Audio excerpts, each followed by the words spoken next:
Eskola berria. Eskola berrira batera joan naiz, eskola Brasilen dago, Amerikan.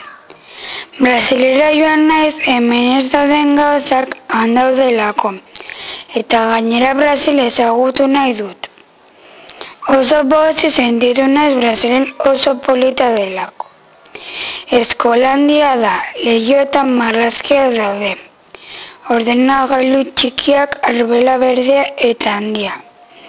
Ni 5. mailan nago eta nire gela oso polita da. Eskolara autobusean joaten naiz. 10:00 sartzen gara. Jangelan bazkaltzen dut eta arratsaldean 6:00 ateratzen gara. Gela neska asko gara. 38 neska eta 17 mutil besterik ez. Lagun asko ditut. Goizeko irakaslea Natali da eta arratsaldekoa Itala.